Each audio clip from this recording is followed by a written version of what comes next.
A brewery in Milwaukee's Bayview neighborhood recently marked its 5-year anniversary. Jenna Wells visited 1840 Brewing to learn how the craft brewery got its name and why its slow beer is quickly catching on among beer lovers.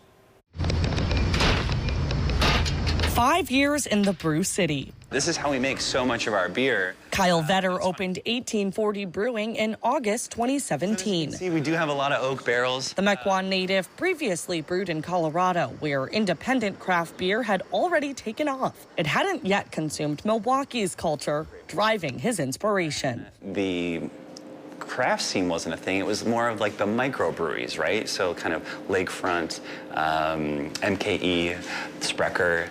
And then there was this huge period of time where there was no new breweries opening up, and we all identified that void kind of simultaneously. 1840 became one of more than a dozen craft breweries popping up between 2017 and 2018, a new era of beer for the city with the richest brewing history. Milwaukee's Brew City, man. Come on, you know. Historically, obviously everyone knows Miller and Pabst. Schlitz has a huge presence as far as buildings still in the city. Blatz was, less known and less developed. Milwaukee wouldn't be what it is without the macro history that we have. That history reflected in Vetter's vision.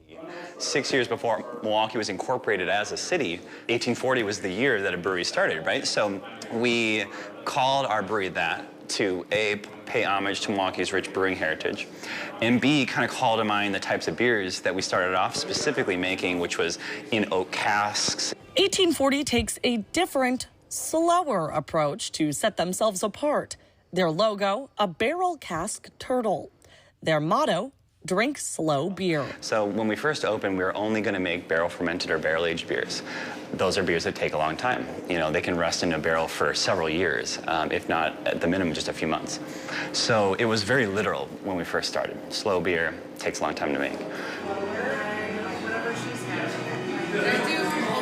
While they've expanded to all kinds of brewing in the last 5 years. Like here I'm drinking an IPA that took 2 weeks to make. 1840's distinctiveness still lies in the slow beer process. Most breweries are cranking out beers in about 2 or 3 weeks. Your typical ale is going to be 2 or 3 weeks. A lager is going to take a little bit longer. And then we make these wild and sour beers or barrel-aged stouts that rest in barrels for, like I said, minimum of 3 to 6 months, maximum several years. The method also allows pre-planning. A beer they're aging right now with Door County cherries will sit until a special release for Valentine's Day. This is definitely a large part of the types of beers we make is multiple steps over many, many months. In this case, the beer that's been in here was brewed in December of 2019.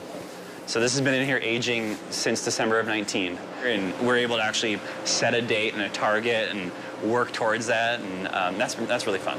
Many of the barrels used previously aged bourbon, which would sit for a decade or more. Sometimes that's the inspiration for the slowest beers. That takes time and patience, and then you put this beer in that you want out, but then you kind of remember, this bourbon maker had to sit on this for 7 or 12 or whatever years. We should slow down and just let this kind of come into its own, just like they had to with the spirit. You get people who come in, they're like, we were walking down the street, saw you had beer. I like wine. I'm like, oh, I've got the perfect thing for you. This rested in a wine barrel for 14 months. The brewery has between 40 and 60 oak barrels like this one aging slow beer at one time. And about 60 barrels worth in these steel containers at a time, on track to 800 barrels of beer this year. We're making new beers, at least one new beer every week, and we've been on that pace for several years now. For brewers like Vetter, the process becomes an art form. Instead of paints and a palate, we have grains and hops and water and yeast. And so that's what inspires us all to keep doing this, is that fun, creative, no-holds-barred aspect. Some new flavors come from mixing aged beers together in different fractions. It can be very experimental. This is where the art really comes into beer. There's so much science that goes into making a beer you make in 2 weeks or making the beer we put into the barrel. But there's no way to predict what sitting in that barrel for a year or two is going to do to it. While the menu is constantly changing, the craft culture always stays the same. But what we always have is something light, dark, hoppy, sour, and fruity on tap. an ever-growing scene, allowing the brew city to keep up its reign. I think there's a lot of people that like tote wine as being a very complex flavors. Good beer is just as complex. For me, drinking beer is more, it's more about those uniqueness and the flavor experience of having a beer than the eventual outcome of drinking too many, An ever-growing scene, allowing the brew city to keep up its reign. Beer is here, and it's part of our culture, and I think that's why small craft breweries that offer different kind of experiences that are family-friendly are doing well, is because of that history. Since I turned 90,